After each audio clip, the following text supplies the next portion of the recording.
I just want to basically agree with Brian, and we'll hear about it a little bit, but the cycle's slightly different. We talk from 10 to 2 p.m. is the time we call pitta, or you have the most digestive fire. 10 to 2. Eat very little. I personally don't have more than a juice or maybe a little warm soup at night, and eat very little in the morning. Basically, just eat one meal a day, and that works fine. What we're learning about that is what we call also calorie restriction. There's two pieces in this discussion. Calorie restriction, they find that when you restrict the calories to 40%, you have a 400% increase in the anti-aging genes, anti-diabetes genes, anti-inflammatory genes, okay, and anti-cancer genes. That's pretty exciting. So the less you eat, so to speak, the longer you live. So that's a really, really important foundation in the understanding. The other issue I want to bring up is inflammation. So there's an old Taoist teaching called Bi-Gu. Anyone ever heard of it? So Bi-Gu means no grains. Now, No what? no grains. And we're particularly talking about gliadin and gluten grains. There's 12 different kind of gliadin components. They're inflammatory, not just to the gut, but actually to the brain and to the whole nervous system. And somehow the Taoist masters, 450 BC, actually came out with this. So this is not new information, Bi-Gu. So I don't really recommend grains in it, unless somebody's got a severe, I'm going to explain a little bit more tomorrow, Vata disorder, so Bi-Gu. There are some non-gluten grains, millet, buckwheat, quinoa, and teff, that are okay if you really have to have some grains, but that's outside of those, Bi-Gu. A new thing to understand, okay? You want to cut down on inflammatory foods.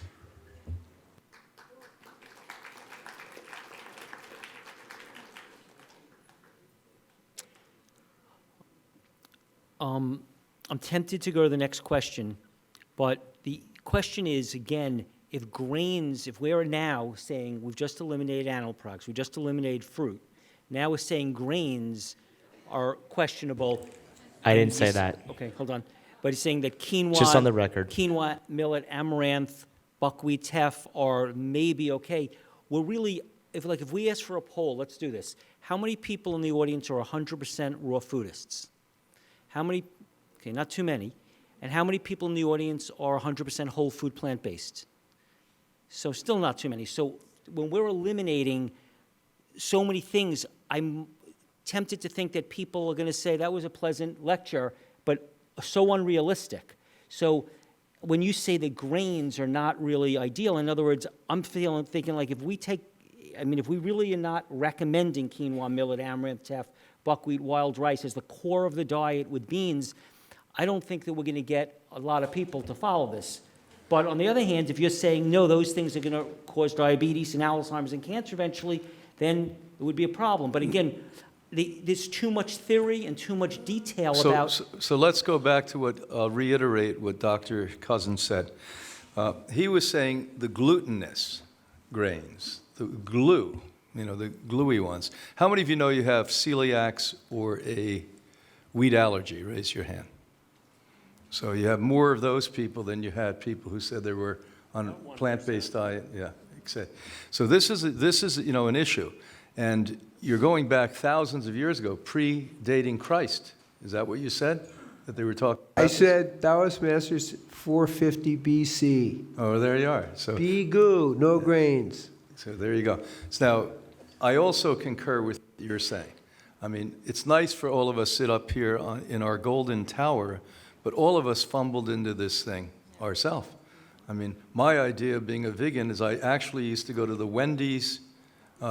This is not a joke. I used to go to Wendy's, and I'd say to the poor kid I was a kid too, I want a hamburger without the hamburger, just put everything else on it. In fact, And inevitably, they'd bring the manager out because they became completely confused. Well, I have to charge you the 15 cents. I said, I'll pay the 15 cents. Just give me that. And the manager would say, I have to charge you the 15 cents. So don't think that, I'm not speaking for, I don't know all of you well. I know Gabriel pretty well. I'm not speaking for them, but if you ask them, they're going to tell you we fumbled into this and we're learning as we go along with this. So whatever you're doing, moving in this direction, congratulations. So let's start with that. Just out of a sense of humor, in 1973, when I became a vegan, my wife and I both had this nightmare. She was pregnant, and we saw the mutual kind of nightmare. We saw the fetus as a chicken, and we were eating it. The next day, we became vegan. So you got to have a sense of humor about it, but there is a thing, keep moving in the right direction. But if we don't give you the right direction out here, you don't have a direction.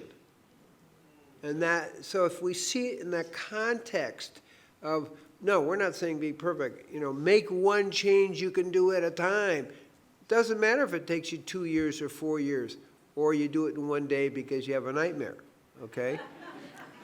But you have to keep moving and beginning to get that. Now, as you're moving along, your ability to absorb energy increases. And I didn't start with 1 meal a day. No way. But, it was 3 meals, and we did. So there is an evolution of us as an organism at the same time. When that's the real world. The real world is one of optimum health, optimum clarity of mind, optimum energy all day long. That's the real world. We've been duped into thinking that the matrix world, where you're depleted and confused and your brain isn't working right, is the real world. And it isn't in the way we're talking. So I talk about awakened normality.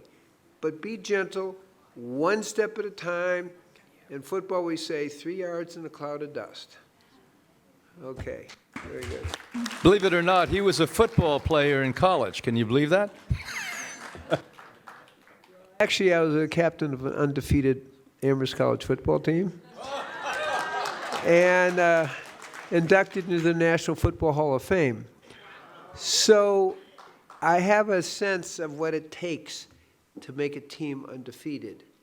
And you don't start by saying, let's not try. You start being highly motivated. All right, so I'm going to say a little bit different things because I seem to be different on this panel. Anyways, it makes it for exciting television, maybe. You mean you didn't play football? No, I didn't.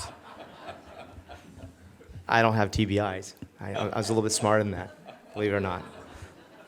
In fact, when we actually think of like Indians having less dementia and why people in India have the lowest rate of dementia worldwide, it's not that they were smarter people, it's that now they're tracking it back that they're eating a little bit of anti-inflammatory foods in their diet, like turmeric, right? And so so one of the things that I like to look at is, again, going through this aspect is this movement, which, we just want to be eating, I need to move someone from here to here, okay? And so it's not being a purist, it's being a realist.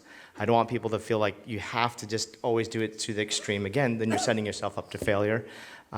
So I talk to my patients and I'm saying, hey, I'm a foodie. Is raw food great? Sure. Did we invent fire? Yes. Is it the optimum part of, is there people who right now don't eat whole foods, raw food, but just eat whole foods, plant-based predominantly, and live the longest in the world? Is there people in the blue zones that eat this way? Yes. Is there cultures in Africa and in the southern half of India and other cultures that eat their traditional diet? It's still close to being plant-based, maybe sometimes occasional and animal protein here and there, but very, very little of that, and still live very healthy, vibrant lives? Yes. So I still have to stand on the aspect of, like, some of these things that we're doing is trying to maximize the food as medicine, which is great. The more that we can extract the nutrients out of food, the better. However, can we still get people healthy? Can I still reverse diabetes, heart disease, and improve brain health and improve a cancer patient without going to this far extreme? Absolutely, because you still have to do all the steps. So I just want to, again, because I don't want people coming home saying, I can't eat anything. I'm just going to, I don't know if I can even drink water or breathe now. the next question is like, what kind of water, what kind of air should we breathe, you know? And so you just have to get to that the aspect of eat more, you know, just start simply, because again, you know, we're kind of like fine tuning, we're tweaking, you know, we're trying to reverse it, but just to get motivated in the habit of like 3 vegetables more a week, like I mentioned, 6 more vegetables eventually, then you'll see reductions and improvement. Then can you get into the, like, let's get into sprouting absolutely. Now can we max, we first need to, before we become an athlete and win the race, we got to train, we got to even prepare to stretch. So first you got to learn to stretch before you actually run the race.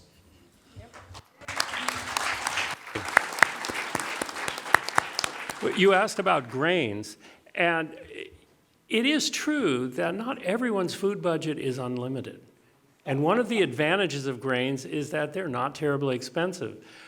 What I do is probably unique here on this panel is I analyze diets for their nutrition. I write software called a Diet Doctor, which I've been writing for a long time, and I've analyzed thousands of diets, all the usual diets like the keto diet, the paleo diet. I analyze them, and I see which nutrients they have and where they come from. And let me tell you, grains are valuable additions to the diet.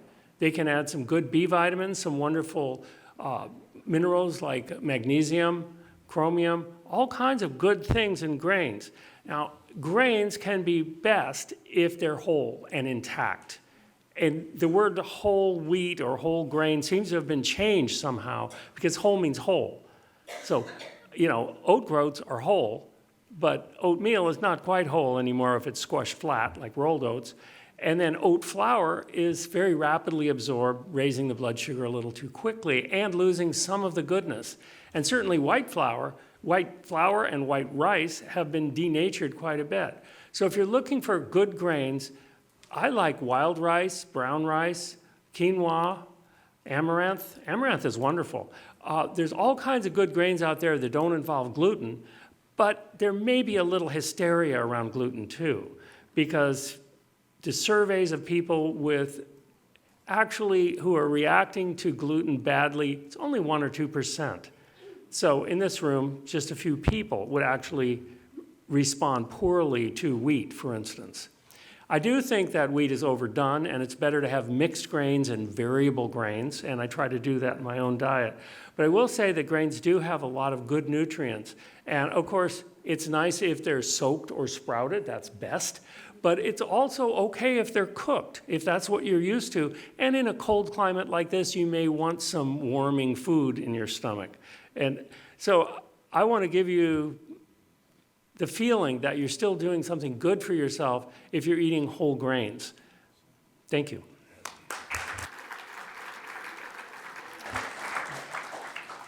Yeah, believe it or not, we serve 3 meals a day at the Institute. And cereal, grains like millet, quinoa, amaranth is a part of that. So I think a good step if you like grains, and most of us, being Swedish for sure, it's a big part of our life, including bread. So, you know, you have aisles and aisles in the supermarket that is full of boxes with cereal. That is pure junk. So go the next step and make a good cereal out of millet or quinoa, amaranth. These are gluten-free, and yes, they are amazing proteins, amazing iron-rich cereals, and kids tend to like these things. So we serve that at the Institute. Of course, we also serve something we call buckwheaties, that's sprouted buckwheat, for the guests that should not have any cooked food for now. But, you know, let's get out of the starchy, really tough cereals that are in a box, because the sugar that's added, the processing they've gone through, that's pure junk for your belly. So hope you get onto the good, pure Those stuff. cereals have been analyzed to be 50% sugar on average, 40 to 60% sugar. So the kid's eating a spoon of grains and a spoon of sugar, a spoon of grains and a spoon of sugar. Think about it. I never thought about it. It's like 1 sugar, 1 grain. That's like shocking when you think about it. It's a waste of your money. It's very expensive, too. Like you said, grains are not expensive. But I keep buying those boxes. It's going to be expensive. If I go off dairy, then there is a whole aisle of different dairy. And you have nut milk, you have almond milk, you have hemp milk. you have Oat milk. and Coconut milk. yeah, and the one product you need to make sure it doesn't have is carrageenan. It's another carcinogen, and but otherwise you can enjoy some of that on your cereal, and that really works, especially with your kids, but also yourself, and you feel more satisfied.